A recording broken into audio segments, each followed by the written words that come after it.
Įsigijus naują automobilį, ateina laikas, kai tenka pasikelti instrukcijų knygelę ir susipažinti su naujuoju pirkiniu iš arčiau.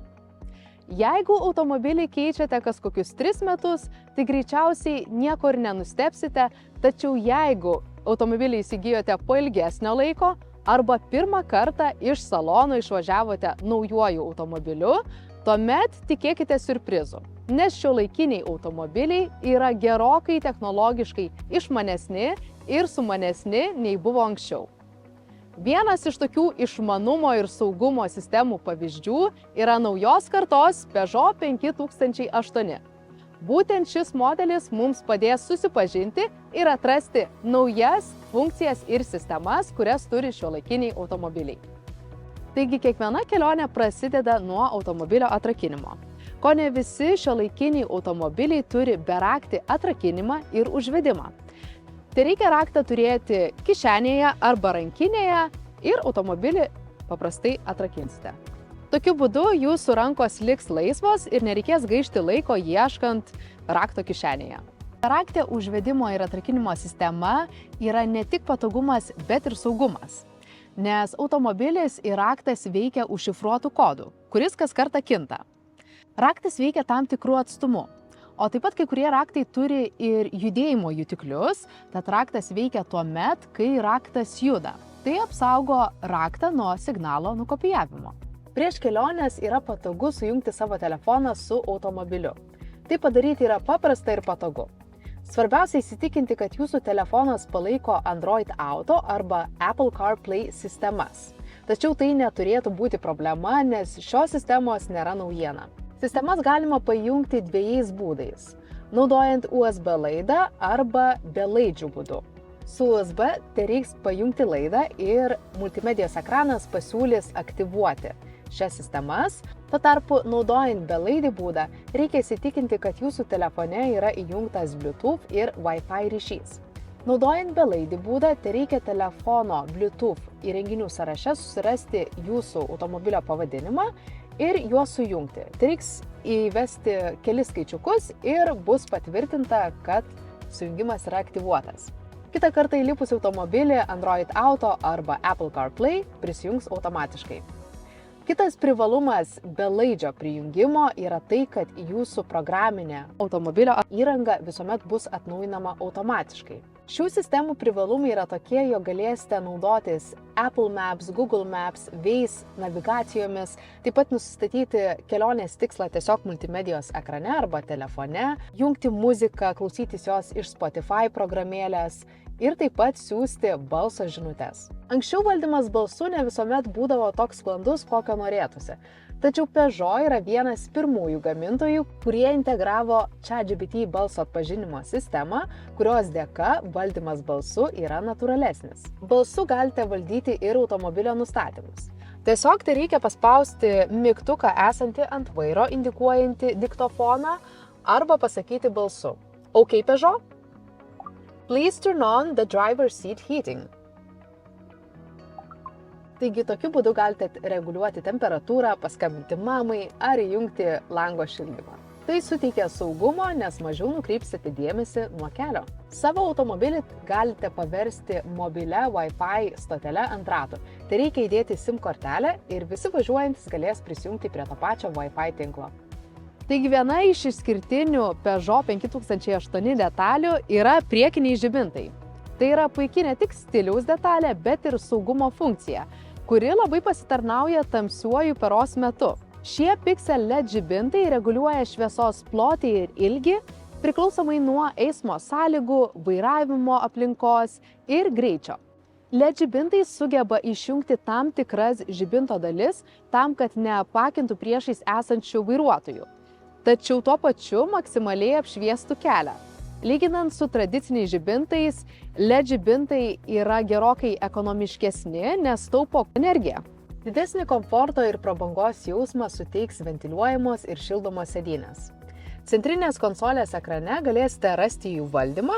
Čia galėsite valdyti sėdynių skirtingą intensyvumą, o po kurio laiko jos automatiškai dėl saugumo išsijungia. Ventiliuojamos sėdynės turi mažus ventiliatorius, kurie yra įtaisyti po pamušalu.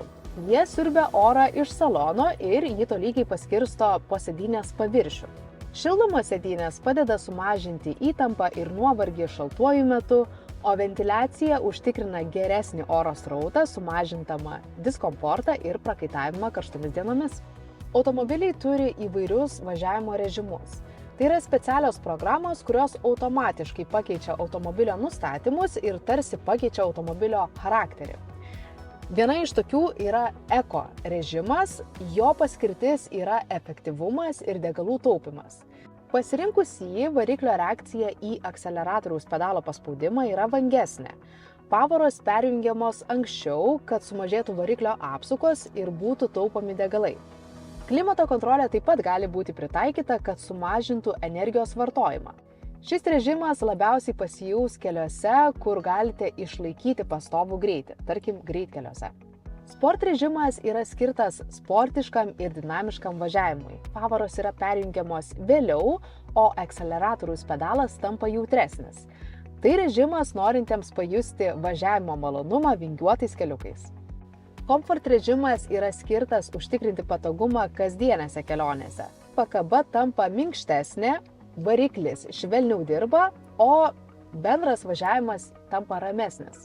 Taip pat yra režimai skirti tam tikrai kelio dangai. Tarkim, snow funkcija yra skirta šaltuoju periodu, kai yra ledas ir sniegas. Tokiu būdu variklis tampa mažiau jautrus akseleratoriaus paspaudimui, pavaros yra perjungiamos į žemesnes, o traukos kontrolė reguliuoja ratų prasisukimą. Elektromobiliai ir hibridai gali būti stabdomi ne tik diskiniais stabdžiais, bet ir elektriniais varikliais. Regeneracinis stabdymas pasijaučia tuomet, kai atleidus akseleratoriaus pedalą, automobilis automatiškai pradeda lėtėti. Tai turi kelis privalumus. Mažiau dėvisi kaladėlės ir stabdžių diskai, o taip pat grąžinta energija padidina bendrą baterijos efektyvumą. Jeigu jūsų automobilio komplektacija yra aukštesnė, tikėtina, kad joje bus ir daugiau kamerų, kurios kartu sudarys 360 laipsnių vaizdą.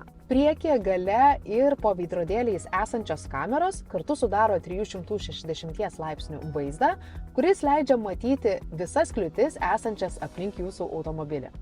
Eismo kelių atpažinimo sistema yra pagalbinė funkcija, štai čia, kuri padeda kelyje aptikti ir interpretuoti esančius kelio ženklus, tokius kaip greičio ribojimai, draudžiamieji ir įspėjamieji ženklai. Automobilio priekyje esančios kameros nuolatos fiksuoja priekyje esantį vaizdą.